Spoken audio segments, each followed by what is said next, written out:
Hello दोस्तों, welcome everyone to dear मित्रों। तो दोस्तों आज का हमारा टॉपिक FY बीकॉम के लिए है। इकोनॉमिक्स का मैंने यहाँ पे टॉपिक लिया हुआ है। जैसे कि भी आप सभी की एग्ज़ाम थियोरी पेपर में होने वाली है, यानी रिटर्न में होने वाली है। इसकी वजह से आपको कुछ टॉपिक्स जो है उसके ऊपर काफ़ी फोकस करना पड़ेगा। आज का मेरा टॉपिक जो है वो प्रोडक्शन फंक्शन है। Production function one of the important topic है बीकॉम का, FY बीकॉम का। तो चलो वीडियोज़ पे चलते हैं। सबसे पहले तो प्रोडक्शन फंक्शन क्या होता है। The term production function refers to the relationship between the input and the output produce by the firm. Production function क्या रहता है, तो इनपुट और आउटपुट के बीच में जो भी रिलेशनशिप बनता है उसको हम लोग प्रोडक्शन फंक्शन बोलते हैं। A firm that wants to produce something has to coordinate the factor of production and in addition it has to procure and use other input. जो भी फर्म कुछ चीज़ प्रोड्यूस करना चाहता है तो सबसे पहले तो उसको फैक्टर ऑफ प्रोडक्शन के साथ काम करना पड़ता है, लेकिन उसके साथ साथ उसको बाकी सारे इनपुट्स को भी यूज़ करना पड़ता है। अब बाकी इनपुट्स में क्या आता है, फैक्टर ऑफ प्रोडक्शन में आप सभी को पता है लैंड, लेबर, कैपिटल और एंटरप्रेन्योर, ये 4 चीज़ें तो आती ही आती है। लेकिन क्या इस 4 चीज़ों से ही हम लोग का पूरा सामान बन सकता है या पूरा कॉस्ट निकल सकता है? तो नहीं, हम लोग के पास और भी कॉस्ट रहते हैं, जैसे कि फ्यूल का खर्चा हो गया, रॉ मटेरियल का खर्चा हो गया, स्टील डाइस वगैरह हो गए। तो इन सब के खर्चे भी इसके अंदर इंक्लूड होते हैं। तो इनपुट के साथ साथ मतलब हम लोग के फैक्टर ऑफ प्रोडक्शन के साथ साथ ये बाकी सारी चीज़ें भी हम लोग खर्चे करते हैं और उसको इंक्लूड करते हैं, और उसमें से जो आउटपुट मिलता है हम लोग को उसको हम लोग बोलते हैं प्रोडक्शन फंक्शन। इसके लिए मैंने स्टार्टिंग में ही बोला कि इनमें इनपुट और आउटपुट में रिलेशनशिप बनाया जाता है, ठीक है। Thus, the relationship between the input and the output is known as production function. It includes all technical efficient method of production. हम लोग ये देख रहे हैं कि इसमें क्या बताया, इनपुट और आउटपुट में जो भी रिलेशनशिप बताया उसको हम लोग प्रोडक्शन फंक्शन बोलते हैं। अब इनपुट और आउटपुट में सब चीज़ इंक्लूड होती है। फैक्टर ऑफ प्रोडक्शन तो इंक्लूड होता ही होता है, लेकिन उसके अलावा बाकी सारी चीज़ें जो एक सामान बनाने में काम आती है तो उसको हम लोग प्रोडक्शन फंक्शन बोलते हैं, ठीक है। उसके बाद इसका एजम्पशन क्या है, the production function rest on 2 main assumption. इनकी 2 मेन एग्जाम्पशन है। सबसे पहला, state of the technology remains the same during a given period. हम लोग जो टेक्नोलॉजी यूज़ कर रहे हैं वो पूरे टाइम सेम चलती रहेगी। Second, it is assume that the firm utilise the input at maximum level of efficiency, that is the production function includes all the technical efficient method of the production. ये माना जा रहा है कि जो firm input use कर रहा है वो अपनी सारी यूटिलिटीज़ को यूज़ करके वो प्रोडक्ट को बना रहा है। तो ये 2 एजम्पशन के ऊपर हम लोग के प्रोडक्शन फंक्शन चलते हैं, ओके।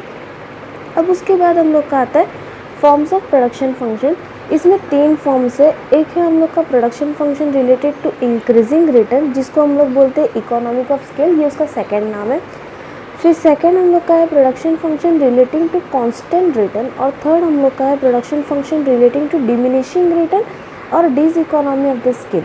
ये काफ़ी इजी कंसेप्ट। बेसिकली आपको यही देखना है कि अगर आउटपुट ज़्यादा है इनपुट से तो वो क्या हो जाएगा, production function relating to increasing return. अगर आउटपुट जो है वो इक्वल है इनपुट से तो वो कांस्टेंट रिटर्न हो रहा है, और आउटपुट जो है वो कम है इनपुट से तो वो हम लोग का क्या हो जाएगा, डिमिनिशिंग रिटर्न। तो चलो यही चीज़ इसके अंदर लिखी हुई है, तो आपको मैं एक बार पढ़ के सुना देती हूँ।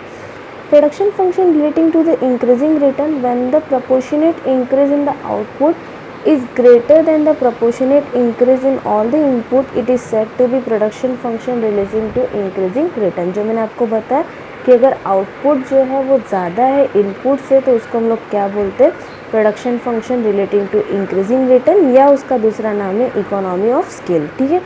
फिर second, production function relating to the constant return when proportionate increase in all the input is equal to the proportionate increase in output, it is said to be production function with constant return. यानी input जो है वो output के बराबर है। अगर input increase हो रहा है तो आउटपुट भी इंक्रीज हो रहा है, अगर इनपुट डिक्रीज हो रहा है तो आउटपुट भी डिक्रीज हो रहा है, तो उसको हम लोग बोलते हैं production function relating to constant return, ठीक है।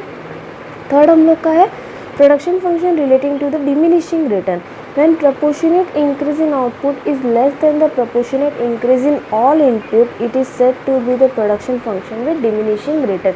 यानी आउटपुट कम है उसके इनपुट से तो उसको हम लोग क्या बोलते हैं, production function is diminishing return. एक बार आप सभी को रिवाइज कर देती हूँ।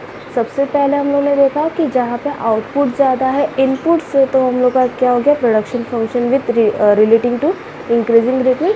अगर इक्वल हो गया तो बन गया कांस्टेंट, और अगर आउटपुट कम हो गया उसके इनपुट से तो हम लोग इसको बोलते हैं डिसइकोनॉमी ऑफ द स्केल, ठीक है। It is possible that the same amount of input might produce higher level of output if better technology is applied in the production. हम लोग को इनपुट सेम मिल जाएगा अगर आउटपुट बहुत अच्छा बन रहा है, मतलब टेक्नोलॉजी अच्छे से यूज हो रही है, तो हम लोग का जो आउटपुट है वो धीरे धीरे इंक्रीज़ होगा। It is clear that the production function change with the change in technology, state of technological knowledge, process of production और organization of the firm। पूरे कंसेप्ट में से हम लोग को ये क्लियर हो गया कि जैसे ही हम लोग का टेक्नोलॉजी का स्टेट चेंज होगा या प्रोडक्शन का फंक्शन चेंज होगा या उसके प्रोसेस चेंज होंगे तो हमारा प्रोडक्शन फंक्शन भी चेंज होगा, यानी वो भी इंक्रीज और डिक्रीज होगा। A production function so formulated help us to understand the law of production or return, popularly known as law of increasing, diminishing और कांस्टेंट रिटर्न। प्रोडक्शन फंक्शन की वजह से हम लोग को 3 चीज़ों के बारे में पता चल गई, जिस बारे में हम लोग ने अभी पढ़ा, इंक्रीजिंग, डिमिनिशिंग और कांस्टेंट रिटर्न, जो हम लोग ने स्केल्स के बारे में पढ़ा, ठीक है। उसके बाद हम लोग का है short run and long run production function. कौन से प्रोडक्शन फंक्शन शॉर्ट रन माने जाते हैं, कौन से प्रोडक्शन लॉन्ग रन माने जाते हैं, वो हम लोग देखेंगे। Short run production function is that wherein the quantity of some inputs say land, capital are kept constant and the quantity of one input set labor is varied। हम लोग को ये पता है शॉर्ट रन में कुछ चीज़ें बहुत जल्दी चेंज नहीं होती। शॉर्ट रन मतलब पीरियड ऑफ 3 मंथ या पीरियड ऑफ 6 मंथ या ज़्यादा से ज़्यादा 1 साल, ठीक है। तो इसमें चीज़ें ज़्यादा चेंज नहीं होती। तो प्रोडक्शन फंक्शन में शॉर्ट रन क्या काम है, तो कुछ चीज़ों को कांस्टेंट रखने का, सिर्फ एक चीज़ कोई वराइड हो रही है यानी चेंज हो रही है, तो उसमें हम लोग को क्या बोलते हैं, production function with short run, ठीक है। तो यहाँ पे इन्होंने बोला है लैंड और कैपिटल हम लोग का कांस्टेंट है और क्या चेंज हो रहा है, लेबर चेंज हो रहा है। This kind of production function is known as short run production function. ये काइंड को हम लोग क्या बोलते हैं, शॉर्ट रन प्रोडक्शन फंक्शन। और जो शॉर्ट रन प्रोडक्शन फंक्शन को स्टडी करते हैं उसको हम लोग क्या बोलते हैं, लॉ ऑफ वेरिएबल प्रोपोर्शनेट, ठीक है। ये हम लोग का हो गया शॉर्ट रन। फिर हम लोग का है long run. In the long run production function all the inputs are variable, production can be increase or decrease by changing one or more of the input. हमने पहले ही देखा कि शॉर्ट रन मतलब 1 साल होता है, तो इसमें सारी चीज़ें फिक्स रहती है, लेकिन लॉन्ग रन में हम लोग की चीज़ें वराइट होती रहती है, मतलब चेंज होता रहता है। फॉर एग्जांपल लैंड कभी चेंज हो गया तो कभी कैपिटल चेंज हो गया तो कभी लेबर चेंज हो गया, तो इसकी वजह से इंक्रीज और डिक्रीज होता रहता है। तो उसको हम लोग क्या बोलते हैं, production function in the long run. और इसके स्टडी को हम लोग क्या बोलते हैं, law of return to the scale. ये हम लोग नेक्स्ट वीडियो में देखेंगे कि ये स्टडी किस तरीके से की जाती है। तो दोस्तों यहाँ पे हम लोग का प्रोडक्शन फंक्शन का जो कंसेप्ट है वो पूरी तरीके से कंप्लीट हुआ। होपफुली आपको वीडियो समझ आया होगा। वीडियो समझ आया तो प्लीज़ अपने दोस्तों के साथ शेयर करना और डियर मित्रों को सब्सक्राइब करना बिल्कुल ना भूलेगा। मिलते हैं नेक्स्ट वीडियो में, तब तक के लिए बाय बाय।